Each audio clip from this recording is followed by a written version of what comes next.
കുട്ടിക്ക് യക്ഷിയെ പേടിയുണ്ടോ? യക്ഷിയെ പിന്നെ ആർക്കാ പേടിയല്ലാത്തത്? എന്തിനാ? അതൊരു സാധാരണ മനുഷ്യ സ്ത്രീയല്ല. സാധാരണ മനുഷ്യ സ്ത്രീയാ, രക്തം ഊറ്റി കൊടുക്കുന്നേനാ. അത് പിന്നെ കൊതുക് കുടിക്കില്ലേ? അത് ഇച്ചിരി ഇച്ചിരി അല്ലേ? കൊതുക് ഇച്ചിരി ഇച്ചിരി കുടിക്കും, ഇത് ഒറ്റയടിക്ക് ഒത്തിരി കുടിക്കും.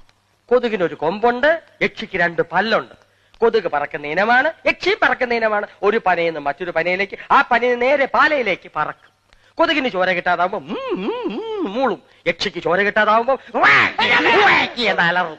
അയ്യപ്പാ, കൊതുകിനെ നമ്മൾ ഒറ്റയടിക്ക് കൊല്ലുന്നു, യക്ഷി നമ്മളെ ഒറ്റയടിക്ക് കൊല്ലുന്നു. നീ എന്തിനാടാ പേടിക്കുന്നേ? കൂടെ ഞാനില്ലേ? പാതിര, മുതുപാതിരയാവുമ്പോ ജിൽ ജിൽ എന്ന ശബ്ദം കേൾക്കുമ്പോ നീ കരുതും മണികെട്ടിയ പൂച്ച തട്ടിപ്പുറത്ത് എലിയെ തപ്പി പിടിക്കണമെന്ന്. അല്ല, അത് യക്ഷിയുടെ പാദസരത്തിന്റെ ശബ്ദമാണ്. പെട്ടെന്ന് പൊട്ടിച്ചിരി അട്ടഹാസം കേൾക്കുമ്പോ നീ കരുതും അടുത്ത വീട്ടിലെ കുട്ടം വൈദ്യന്റെ പ്രാന്താശുപത്രി നേട്ട നിലവിളിയാണെന്ന്. അല്ല, പിന്നെ അപ്പൊ നീ വിചാരിക്കുക എസ്റ്റാനിയുടെ ഗാനമേളയാണെന്ന്. അല്ല, യക്ഷി വെള്ള സാരി ഉടുത്തോണ്ട് പാട്ട് പാടുകയാണ്. ഇത് അവൾ തന്നെ, യക്ഷി, ബ്രഹ്മദേശത്തെ യക്ഷി. പല്ലുണ്ടി, രക്തം പുരണ്ട നാവ് പുറത്തു കാട്ടി, കണങ്കാൽ വരെ പനങ്കുല പോലെ മുടി വളർന്ന്, കയ്യിലെയും കാലിലെയും നഖങ്ങൾ നീണ്ടു വളർന്ന ഒരു ഭീകര സത്തു. ചോര ചോര. അലറാതെ